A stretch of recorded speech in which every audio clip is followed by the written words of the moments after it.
Bismillahirrahmanirrahim. Assalamualaikum warahmatullahi ta'ala wabarakatuh. Alhamdulillahil wahidil qahar al-azizil jabbar muqawwiril laili 'alan nahar. Asyhadu an la ilaha illallah khaliqul jannati wan nar wa asyhadu anna Muhammadan abduhu wa rasuluhul mukhtar. Allahumma salli wa sallim ala sayyidina Muhammadin sallallahu alaihi wasallam wa ala alihi al-athhar wa ashabihi al-akhyar amma ba'd. Fa ya ibadallah usi nafsi wa iyyakum bi taqwallah wa ittiba'i rasulih la'allakum tuflihun. Faqala Allah ta'ala fil Qur'anil Karim a'udzu billahi minasyaitonir rajim. Ya ayyuhalladzina amanu taqullaha haqqa tuqatih wa la tamutunna illa wa antum muslimun.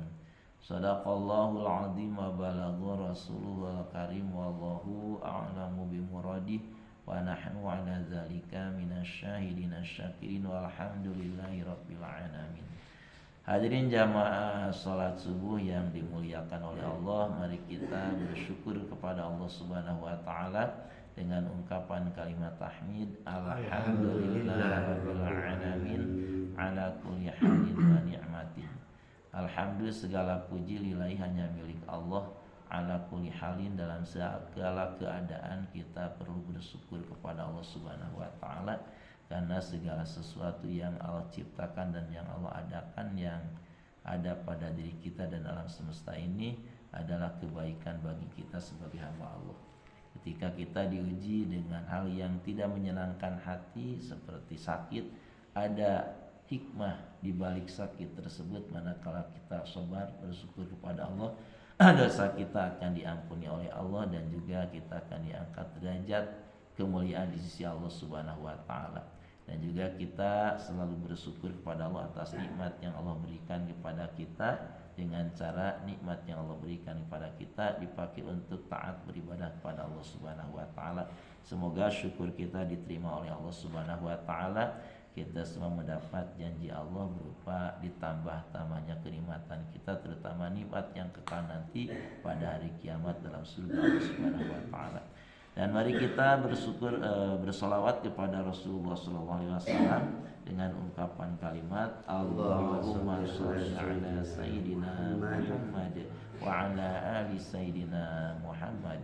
Semoga kita semua selamanya ada dalam bimbingan hidayah dan taufik Allah Subhanahu wa taala untuk selalu dan berusaha mencintai, mencontoh dan mengikuti Rasulullah SAW sampai di akhir hayat nanti. Kita semua mudah-mudahan mati dalam keadaan husnul khatimah, pada hari kiamat nanti kita diakui sebagai umatnya dan mendapat syafaat darinya. Amin ya Allah ya Rabbal alamin. Hadirin yang dimuliakan oleh Allah, mari kita lanjutkan kembali ta'lim dari kitab Bulughul Maram, masih dalam judul Kitabul Janaiz, kitab tentang jenazah. Selanjutnya bismillahirrahmanirrahim.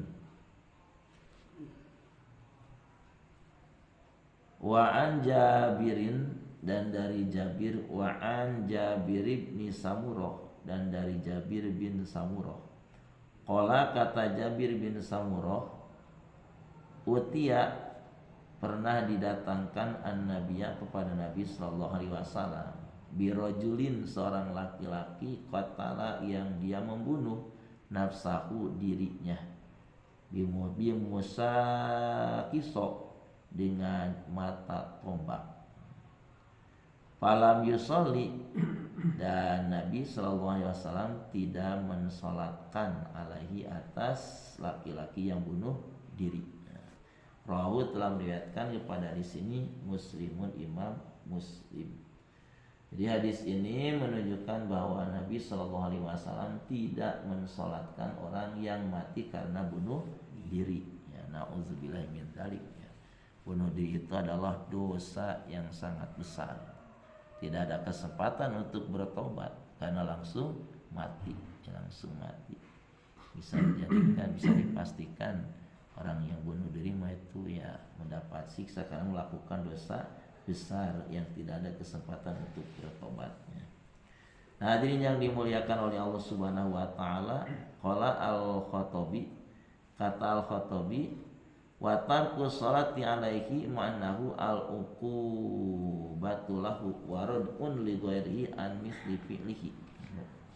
Rasulullah SAW meninggalkan sholat atasnya, yakni atas orang yang bunuh diri, itu al-uqubah, sebagai bentuk siksaan lahu baginya, ya peringatan keras itu bagi orang yang bunuh diri, sehingga Rasul tidak mau mensolatkan agar menjadi pelajaran bagi yang lainnya.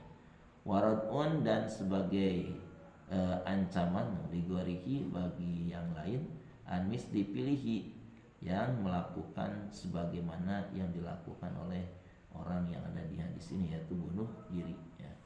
Jadi bunuh diri itu harus dijauhi.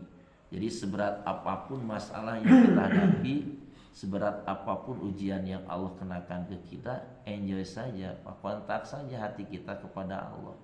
Dunia itulah hidup sebentar di dunia itu, ya. Dan dunia adalah tempat ujian. Kita punya Allah. Kita harus kuat menghadapi berbagai macam ujian. Jangan sampai bunuh diri. Nauzubillahi min dzalik, ya. Jadi Allah memberi ujian kepada kita sebagai orang yang beriman. Ada hikmah di balik ujian tersebut, yaitu untuk menghapus dosa kesalahan diri kita sebagai orang yang beriman, dan Allah akan memberi pahala yang sangat besar kalau kita sabar, dan Allah akan mengangkat derajat bagi orang yang sabar dalam menghadapi berbagai macam ujian. Innallaha ma'as-sabirin, sesungguhnya Allah beserta orang-orang yang sabar. Jadi orang-orang yang sabar itu akan selalu disertai dengan rahmat Allah, ridho Allah, kasih sayang Allah, ampunan Allah. Makanya surga jaminan bagi orang yang sabar, ya. Nah, kita alhamdulillah dijadikan oleh Allah orang yang beriman. Mudah-mudahan dikuatkan keimanan kita sehingga bisa menghadapi berbagai macam ujian yang Allah ujikan kepada kita. Hadirin yang dimuliakan oleh Allah, wa qad ikhtalafa nasu fi hadza. Ya, para ulama berbeda dalam hal ini, yakni dalam mensalatkan orang yang bunuh diri. Kalau dia yang bunuh dirinya tadinya kelihatan secara lahiriah orang yang beriman beragama Islam, nah, ada perbedaan di kalangan para ulama, apakah sholatkan orang yang mati karena bunuh diri itu karena melihat KTP-nya, atau dalam pengakuan ketika masih hidupnya dia sebagai muslim, ataukah dibiarkan tidak disolatkan, itu tinggal dikuburkan wae gitu. Kalau dalam hadis ini Rasul tidak melaksanakan sholat jenazah orang yang matinya disebabkan bunuh diri. Wa kana Umar bin Abdul Aziz la yara as-salat ala man qatala nafsahu wa kadzalika qala al-Auza'i. Jadi Khalifah Umar bin Abdul Aziz, ya, la yara as-salat, tidak memandang untuk mensalati orang yang bunuh diri.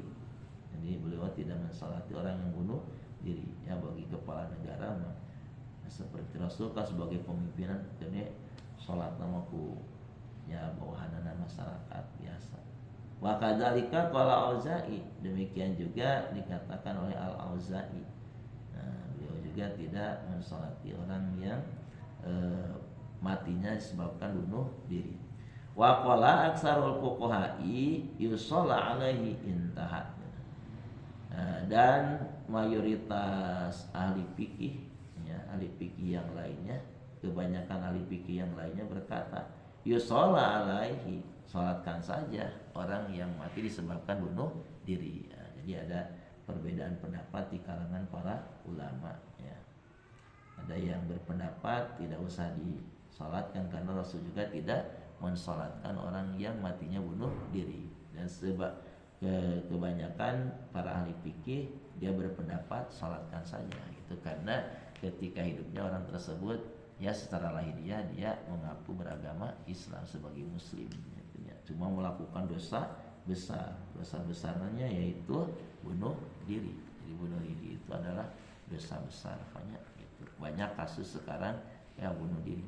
Kadang orang itu kelihatannya tidak punya masalah, diam-diam gitunya, bakir cenah cetak tangan, tapi sampai bunuh diri gitunya. Nauzubillahi min dzalik. Mudah-mudahan kita dan keturunan kita dijaga oleh Allah Subhanahu wa taala dari perbuatan yang tidak baik ini. yakni perbuatan yang bunuh diri.